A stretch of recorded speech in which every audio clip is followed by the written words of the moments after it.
Malaysia digembarkan dengan berita bahawa setengah murid daripada Mahat Tahfiz mendakwa bahawa mereka telah dicabul secara seksual. Kes ini mula dibangkitkan oleh Syed Azmi dan juga selebriti tanah air Wadina Safiah melalui Facebook posting mereka. Syah dengan Mariam, adakah anda telah membaca Facebook posting tu? Ya, dekat page Syed Azmi saya baca. Okey. Saya pun baca daripada page Syed Azmi sebab saya friends dengan Syed Azmi, tapi saya tak mungkin tak ada friendship status dengan Wadina. Okey, tapi bagi saya macam memang sangat menarik sebab kes ni sebenarnya tak adalah meletup sangat-sangat. Sampailah Ustaz Kazim Elias sendiri yang telah membuat laporan terhadap Syed Azmi dan Wadina Safiah. Beliau bercakap ini adalah satu fitnah terhadap beliau dan beliau menyalahkan Syed Azmi dan Wadina tentang hal ini. Padahal diorang tak cakap pun siapa. Dia tak bagi tahu siapa, tak bagi tahu, tak dedahkan identiti Mahat tu. Identiti Mahat tu keluar only selepas laporan polis dibuat oleh ibu mangsa tersebut. Jadi dia salah target, salah orang. Okey, tapi yang menarik bagi saya ialah bagaimana reaksi orang, masyarakat terhadap laporan polis tersebut sebab mereka kemudian menyalahkan Syed Azmi dengan Wadina sebagai, mereka menuduh mereka sebagai orang yang cuba menjatuhkan martabat Islam di negara ini. Jadi apa pandangan saudara dan saudari? Pencabulan seksual itu yang menjatuhkan martabat Islam, bukan laporan, kan? Jadi saya rasa macam fokusnya sebenarnya tak patut pada sama ada orang tu menjatuhkan martabat Islam atau tidak. Fokusnya adalah sekarang kita ada dakwaan. Dakwaan ni kita tak macam bila orang kata ada gangguan seksual ataupun pencabulan seksual, saya tak nampak apa kepentingan orang nak buat dakwaan seperti itu, apatah lagi melibatkan kanak-kanak. Jadi kita kena sebagai pihak bertanggungjawab kenalah menyiasat dan melihat, dan bukannya kita melenting tak tentu pasal sebab isu ni sebenarnya bukan isu agama.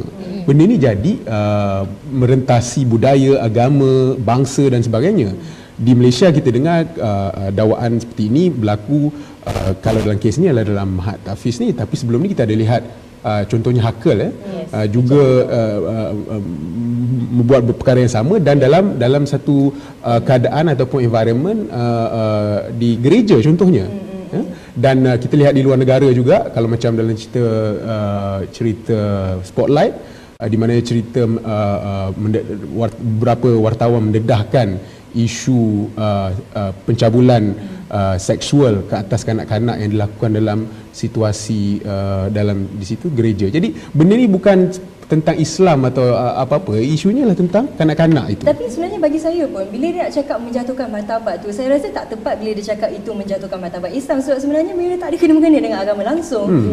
Walaupun benda tu berlaku dalam institusi agama, saya rasa memang sangat salah kalau mereka menyamakan satu kesalahan itu dengan suatu agama yang memang sangat meluas ataupun bukanlah hanya pada Islam ataupun agama mana-mana pun. Mana-mana agama. Sama juga dengan kes di Vatican dulu.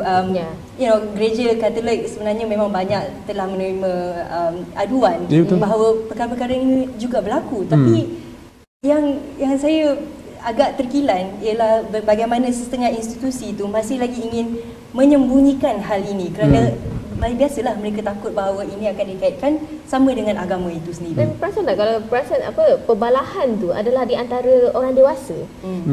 What about the child? Anak itu sendiri yang tengah menderita sekarang ni. Anak tu yang didera sekarang ni. Tapi anak tu tidak ditanya okey ke apa ke. And sebelum tu pun kita tak tanya anak-anak kita apa berlaku di sekolah. Macam mana nak mengetahui ataupun mengidentifikasi tanda-tanda pencabulan seksual. So sex education, pendidikan seks di sini untuk kanak-kanak itu sendiri supaya mereka boleh melindungi diri mereka sendiri sekiranya benda macam ni berlaku. Itu pun tidak berlaku. Itulah masalahnya, mereka juga cakap sebenarnya dipertikaikan sama ada budak-budak ni mungkin menipu. Tapi apa pandangan anda tentang hal ini? Itu memang perkara biasa. Saya pernah bersama projek layang-layang untuk satu sesi tentang penderaan kanak-kanak, dan itu salah satu perkara yang paling penting, iaitu kita tidak percaya anak-anak kita sendiri. Dan bila kita bermula dengan itu bahawa anak-anak kita ni mungkin berimajinasi atau anak-anak kita mungkin tak faham apa itu seksual, penderaan seksual kan? Ya betul.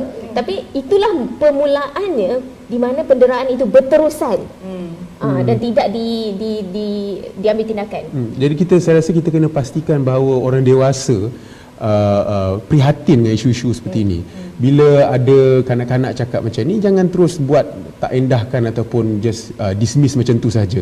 Kita kena lihat, dan dalam kes ini apa yang berlaku, saya lihat ada percubaan untuk dismiss saja. Menafikan dan kemudian menyerang balik, kononnya kata ini satu fitnah dan sebagainya. Jadi saya fikir kita patut balik kepada isu, adakah benda ini berlaku? Dan saya rasa pihak polis pun ada membuat siasatan. Kalau saya lihat laporan polis ada kata bahawa kertas siasatan telah dihantar. Jadi saya harap ini kalau betul berlaku, sebab kita tak tahu, kalau betul berlaku, dan kita kena pastikan tindakan diambil.